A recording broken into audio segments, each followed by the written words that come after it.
ബൊമ്മക്കൊലു ഒരുക്കി നവരാത്രി വരവേൽക്കാൻ ഒരുങ്ങുകയാണ് കൊച്ചി പള്ളുരുത്തി സ്വദേശി ജയലക്ഷ്മി. 1000-ൽ പരം ബൊമ്മക്കൊലുക്കളാണ് ജയലക്ഷ്മി ഇത്തവണ ഒരുക്കിയിരിക്കുന്നത്. ആ കാഴ്ചയിലേക്ക് നിങ്ങളൊന്ന് പോകുന്നു.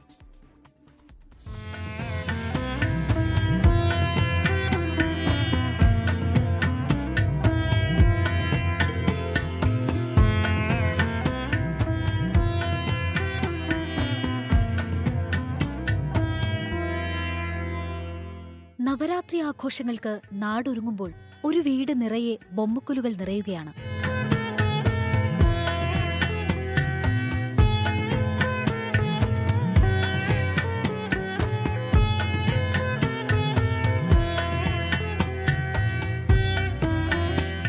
തേങ്ങ, കുപ്പിവളകൾ, വിളക്കുകൾ ഇവയെല്ലാം കൊണ്ടാണ് ജയലക്ഷ്മിയുടെ ബൊമ്മക്കൊലുകൾ. രാമായണം, മഹാഭാരതം, വേദങ്ങൾ, ഉപനിഷത്തുകൾ തുടങ്ങിയവയിലെ കഥാപാത്രങ്ങളാണ് മുഴുവനും.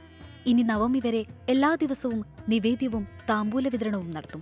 മഹിഷാസുരവധത്തിന് ദേവി വരികയും മറ്റെല്ലാ ദേവന്മാരും അവരുടെ ശക്തിയും ആയുധവും ദേവിക്ക് നൽകുകയും അങ്ങനെ ദേവി മഹിഷാസുരനെ വധിക്കുകയും ചെയ്യുന്നു. ആ സമയത്ത് ദേവന്മാരെല്ലാം ഒരു നിശ്ചലമായ അവസ്ഥയിൽ നിൽക്കുകയും ചെയ്യുന്നു. ആ ഒരു ഇതിനെ പ്രതീകാത്മകമായിട്ടാണ് നമ്മൾ ഈ ബൊമ്മക്കൊലു വയ്ക്കുന്നത്. 1000-ലധികം പേപ്പറുകൾ കൊണ്ടുള്ള ബൊമ്മക്കൊലുവും ജയലക്ഷ്മി ഒരുക്കിയിട്ടുണ്ട്. കഴിഞ്ഞ 17 വർഷമായി ജയലക്ഷ്മിയും കുടുംബവും ബൊമ്മക്കൊലു ഒരുക്കുന്നുണ്ട്.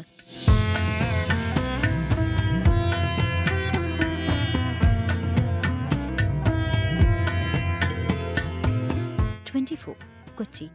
ലോകത്തെവിടെയായാലും ഏത് സമയത്തും 24 വാർത്തകളും ഓഗ്മെന്റഡ് റിയാലിറ്റി പാക്കേജുകളും എക്സ്പ്ലെയിനറുകളും വിശദമായി കാണാൻ ഞങ്ങളുടെ യൂട്യൂബ് ചാനൽ നിങ്ങൾക്ക് സബ്സ്ക്രൈബ് ചെയ്യാം.